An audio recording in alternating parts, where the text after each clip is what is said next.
नमस्कार, मैं हूं आपके साथ अंकिता पाल। बुलेटिन की शुरुआत करते हैं। कुरुक्षेत्र में सरकार लोगों की समस्याओं के समाधान के लिए प्रतिबद्ध है। लोगों की समस्याएं सुनकर उनका समाधान करना सरकार का फर्ज है। पिछले 10 साल के शासन में हरियाणा के अंदर डबल इंजन की सरकार ने बहुत काम किए हैं, लेकिन जिनकी बदौलत भी तीसरी बार हरियाणा में बीजेपी की सरकार बनी है, हमारे समाज के हर वर्ग को मजबूत करने का काम किया है। जबकि 55 साल के राज में कांग्रेस ने गरीबों को पहले से ज्यादा गरीब करने का काम किया। अपने राज में कांग्रेस ने महिला, युवा, किसान, कारोबारी सहित सभी वर्गों के साथ अन्याय किया है। कांग्रेस सिर्फ झूठ बोलकर लोगों को भ्रमित करने का काम करती है। कमल का फूल खिलाया है और मैं बोलता भी हूं कि लोगों की ग्रीवेंस उनके बीच में भी जाकर के सुनेंगे और यहाँ कुरुक्षेत्र में कार्यालय है, ऑफिस है, वहां पर भी सुनेंगे और अगर जरूरत पड़े तो चंडीगढ़ में भी सुनते हैं, क्योंकि किसी को कोई दिक्कत समस्या ना हो उसकी बात को सुनकर के उसका समाधान करना यह हमारी सरकार का दायित्व है और हम लगातार उसके अंदर लग रहे हैं। आज लाडवा के अंदर मेरा पूरे दिन के कार्यक्रम है, अलग अलग गांव के अंदर है। लोगों को मैं धन्यवाद कर रहा हूं कि उन्होंने तीसरी बार बहुत बड़े मैंडेट के साथ सरकार बनाई है और जो हमने काम किए हैं, ऐतिहासिक काम पिछले 10 वर्षों में हमारी डबल इंजन की सरकार ने आदरणीय नरेंद्र मोदी जी के नेतृत्व में किए हैं।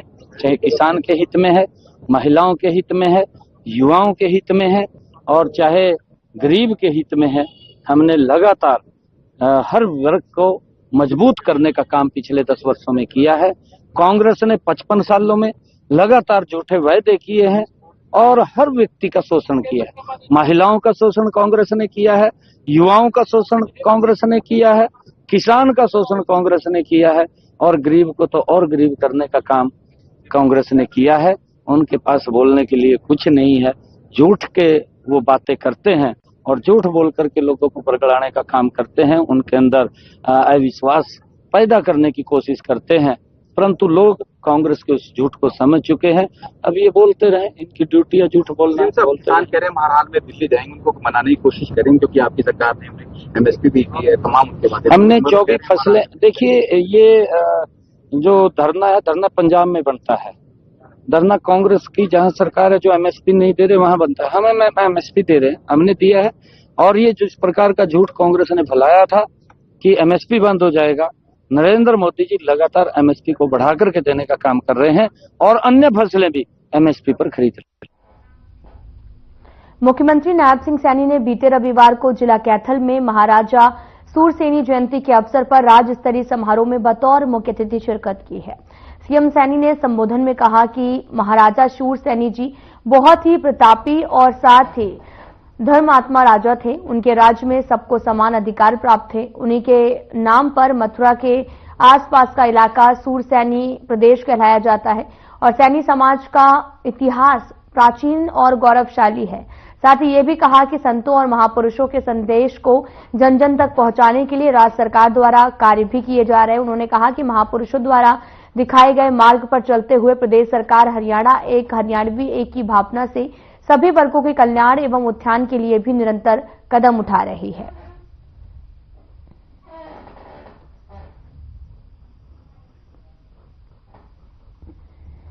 मेरे लिए आज का ये बड़ा दिन है।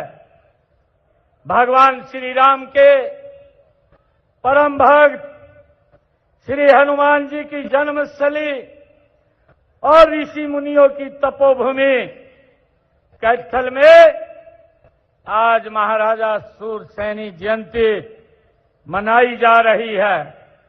मुझे इस राज्य स्तरीय समारोह में आप सबके बीच आकर बड़ी खुशी का अनुभव हो रहा है। सबसे पहले मैं इस पावन अवसर पर महाराजा सूरसेनी जी को शीश नवा करके मैं प्रणाम करता हूं। आप सभी को जयंती की बहुत बहुत बधाई और शुभकामनाएं देता हूं।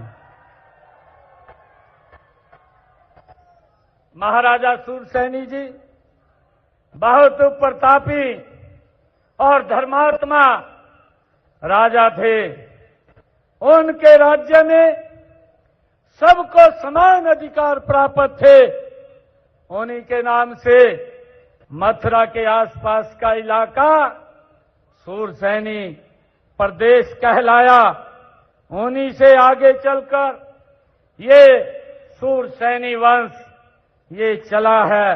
मैं इसके लिए आप सबको बहुत बहुत बधाई और शुभकामनाएं देता हूं।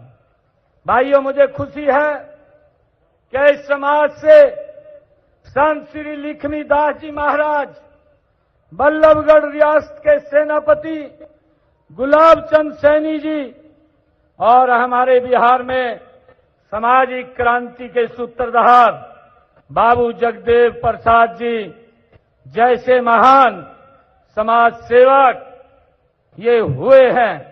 मुझे ये भी खुशी है कि खिलाड़ियों में चाहे जादूगर मेजर ध्यानचंद जी और पद्मश्री नेकचंद सैनी जी जैसे कलाकार, जिन्होंने रॉक गार्डन के निर्माता के इस समाज की ही देन है। मुझे ये खुशी है कि स्वतंत्रता आंदोलन में भी समाज का बड़ा योगदान रहा है। आजाद हिंद फौज के सेनानी सरदार महंगा सिंह जी व अजीत सिंह जी, हरि सिंह जी, इस समाज के जो स्वतंत्रता सेनानी वो रहे हैं, जिन्होंने स्वतंत्रता आंदोलन में बढ़ चढ़ करके भाग लिया है।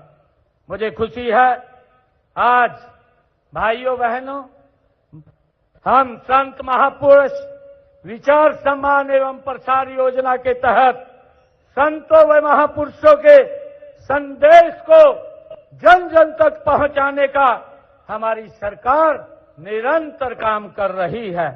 महाराजा सूरसैनी जयंती का आयोजन भी इसी योजना का एक कड़ी है। महापुरुषों द्वारा दिखाए गए मार्ग पर चलते हुए हम हरियाणा एक हरियाणवी एक इस भावना से सभी वर्गों के कल्याण व उत्थान के लिए निरंतर हमारी सरकार कदम उठा रही है। मुझे खुशी है आप लोगों के बीच में आज बताते हुए कि हमारे बहुत ही आदरणीय प्रधानमंत्री श्री नरेंद्र मोदी जी के कुशल नेतृत्व में सबका साथ, सबका विकास, सबका विश्वास और सबका प्रयास की नीति पर हमारी सरकार आगे बढ़ रही है। गरीबों का कल्याण, उत्थान हमारा संकल्प था, संकल्प है और संकल्प रहेगा। भाइयों, इसलिए विकास हमारा आधार गरीब का सशक्तिकरण है। लास्ट माइल डिलीवरी पर फोकस इन वर्गों का जीवन बदल दिया है। वंचितों की सेवा का यह संकल्प ही सच्चा सामाजिक न्याय है। प्रधानमंत्री नरेंद्र मोदी 9 दिसंबर को हरियाणा के पानीपत की ऐतिहासिक भूमि से जीवन बीमा निगम द्वारा प्रायोजित बीमा सखी योजना का देश भर के लिए शुरुआत करेंगे। साथ ही करनाल में 65 एकड़ में बने विश्वविद्यालय के मुख्य कैंपस का शिलान्यास करेंगे। प्रधानमंत्री नरेंद्र मोदी के आगमन और कार्यक्रम की तैयारियों को लेकर शनिवार को बीजेपी कार्यालय कर्ण कमल करनाल में महत्वपूर्ण बैठक हुई और बैठक में प्रधानमंत्री के कार्यक्रम की तैयारियों पर विस्तार पूर्वक चर्चा हुई है। बैठक में मुख्यमंत्री नायब सिंह सैनी, कैबिनेट मंत्री मनोहर लाल समेत 7 जिलों के जिला अध्यक्ष चुनाव लड़े और प्रत्याशी और विधायक शामिल हुए। पानीपत में होने वाले पीएम मोदी के कार्यक्रम की तैयारियों पर चर्चा कर कार्यकर्ताओं को जरूरी दिशा निर्देश दिए गए हैं।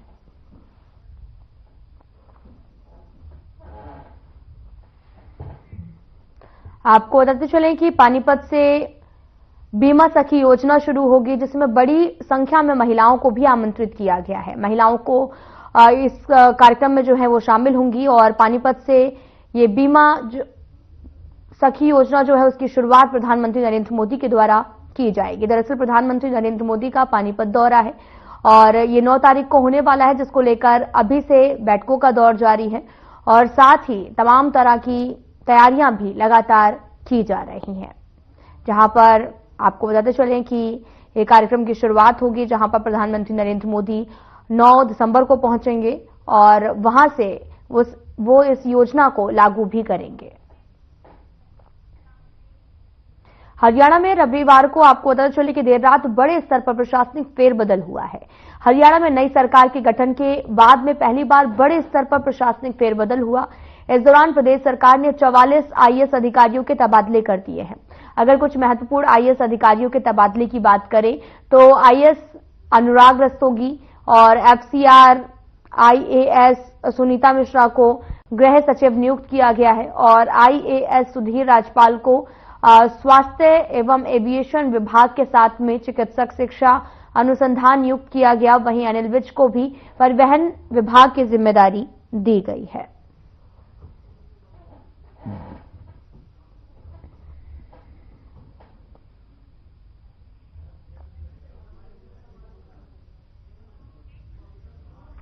पलवल लघु सचिवालय में ग्रीवेंस कमेटी की बैठक हुई है और इस बैठक में स्वास्थ्य मंत्री आरती राव पहुंची, जहां उन्होंने शिकायतों की सुनवाई की है और विधायकों ने ग्रामीण क्षेत्रों में टूटी सड़क और अन्य मामलों पर स्वास्थ्य मंत्री से बात की। मंत्री ने 12 शिकायतों में से 8 शिकायतों पर सुनवाई की और इसके अलावा नागरिक अस्पताल पलवल में नर्सिंग कॉलेज में चल रहे जिला सर्जन कार्यालय को लेकर भी स्वास्थ्य मंत्री को जानकारी दी गई। स्वास्थ्य मंत्री ने आश्वासन दिया और जल्द ही उचित कार्रवाई की जाएगी।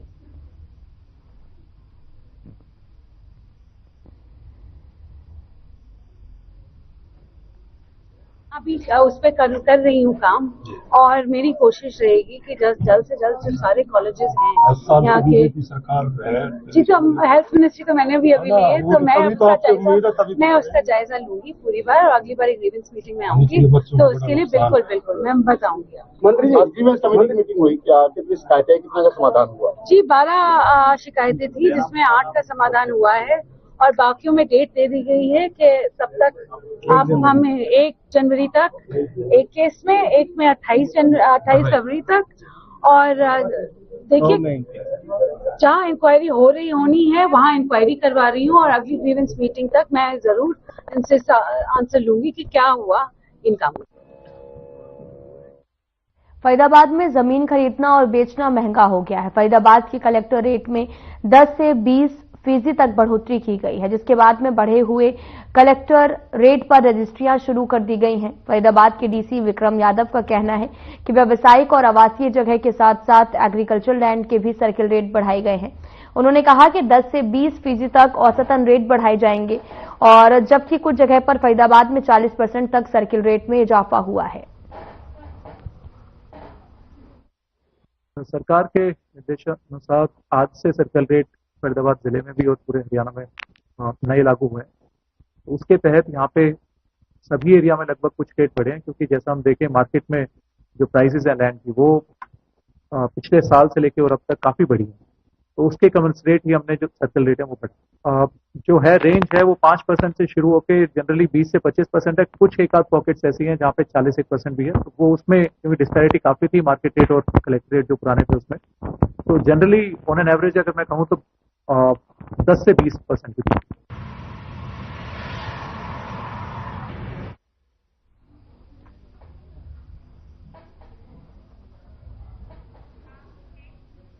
सांसद नवीन जिंदल का बयान सामने आया। उन्होंने कहा कि गीता जयंती समारोह में स्वच्छता का विशेष ध्यान रखें। सांसद नवीन जिंदल गीता जयंती समारोह में नवीन जिंदल फाउंडेशन का पैवेलियन देखने पहुंचे और उन्होंने ब्रह्म सरोवर के तट पर लगे कई स्टॉल्स और अन्य समाजसेवी संस्थाओं के कार्यों को दिखाती हुई प्रदर्शनियों का भी अवलोकन किया। सांसद नवीन जिंदल फाउंडेशन द्वारा स्थापित पैवेलियन पर भी पहुंचे हैं।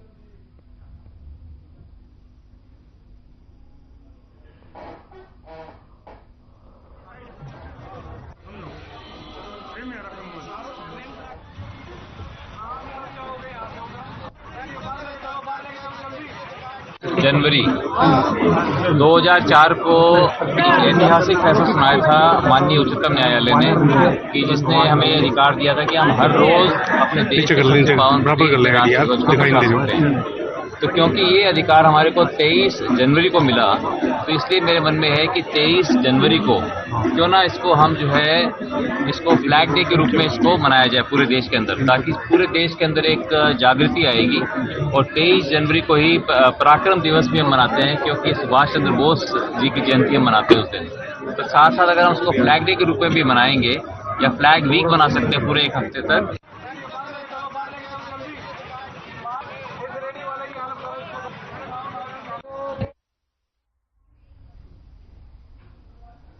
चरखी दादरी जिले में शहीदों के सम्मान में कार्यक्रम का आयोजन हुआ। गांव चंदेनी में भी आयोजित कार्यक्रम में शहीदों और स्वतंत्रता सेनानियों के परिजनों को सम्मानित किया गया है।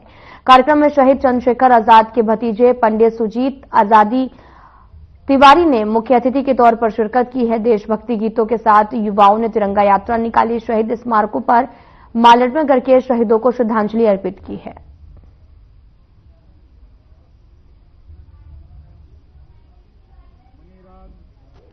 आज पहला मिलिट्री फोर्स के सत्यवान जी को नमन करते हुए मुझे इस बात पे भारत सरकार पे क्रोध आ रहा है कि हमारे इस गांव में सभी सेनाओं के शहीद मौजूद हैं, उनके कुछ आश्रित बेसहारा हैं। मैं माननीय राजनाथ सिंह जी से अपील करता हूं कि इन शहीदों को आर्थिक मदद दी जाए, कम से कम 1 करोड़ रुपया बेटी को दी जाए और नौकरी दी जाए। का जो प्रोग्राम था ये भाई अशोक ने जो किया है, ये हमारे मुख्य अतिथि जो आज आए हैं चंद्रशेखर आजाद,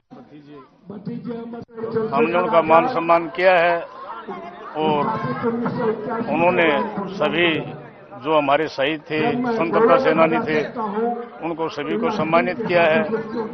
हम तो ये कहेंगे कि इस सेना के अंदर बढ़ चढ़कर भाग ले, देश की सेवा के लिए नौजवान आगे आए, हमारी तो यही प्रेरणा है। हाँ, हमारे पहले भी आप देख रहे हो 29 शहीद हुए हैं। को देशभक्ति के प्रति प्रेरित करना चाहते हैं और जो हमारे गांव में जो शहीद हुए हैं उनको सम्मानित करके युवाओं के दिलों में देशभक्ति की भावना को प्रेरित करना चाहते हैं।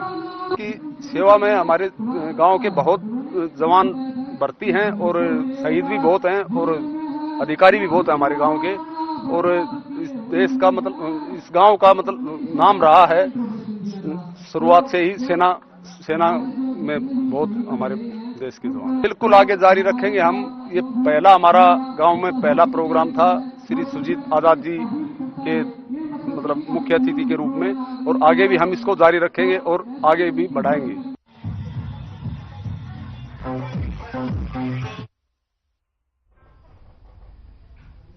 रतिया के गांव लांबा के गुरुद्वारा में सिख संगत में रोष है। पूरा मामला गुरु ग्रंथ साहब के बेअदबी का बताया जा रहा है। घटना सीसीटीवी कैमरे में कैद हो गई है। गुरुद्वारा कमेटी ने पुलिस को सिख संगत की धार्मिक भावनाएं आहत करने की शिकायत दी। पुलिस ने मामला भी दर्ज कर लिया है।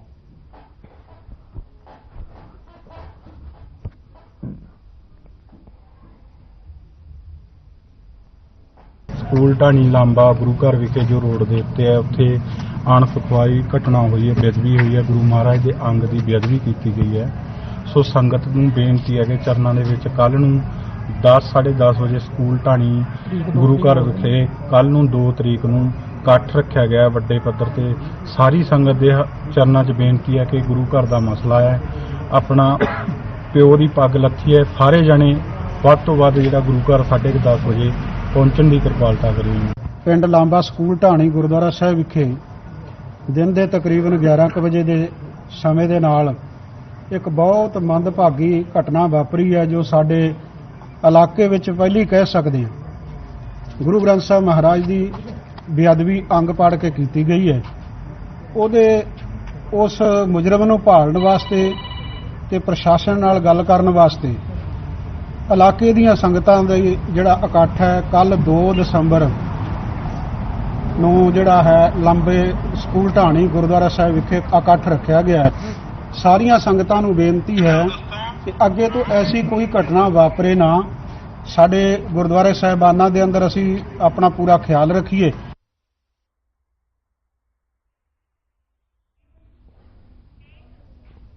खबर फतेहाबाद से है, जहां पर मानावाली माइनर से आपको पता चले कि भट्टू थाना पुलिस को एक महिला का शव बरामद हुआ है और मौके पर भट्टू थाना प्रभारी कुलदीप सिंह पहुंचे, लेकिन अभी तक मृतक महिला की कोई भी पहचान नहीं हो सकी है।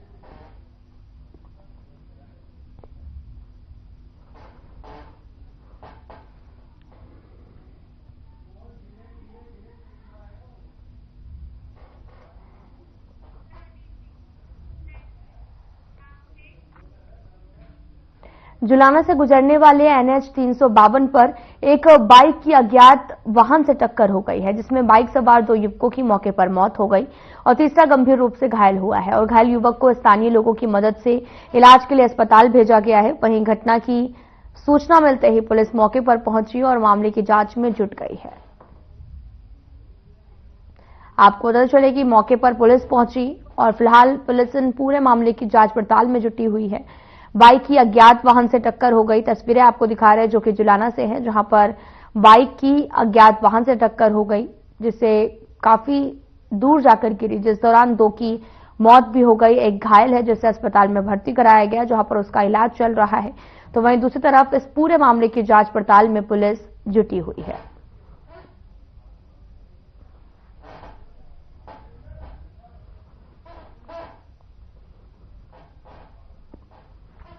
आपको पता चले कि बाइक की अज्ञात वाहन से टक्कर हो गई और टक्कर लगने से 2 की मौत हो गई, तो वहीं एक गंभीर रूप से घायल हो गया, जिसे अस्पताल में भर्ती कराया गया है और पुलिस भी मौके पर पहुंची। मौके पर पहुंचकर जांच पड़ताल में जुटी हुई है। लगातार पूछताछ भी चल रही और साथ ही 2 की मौत, एक घायल हुआ है। पूरा मामला जुलाना से बताया जा रहा है।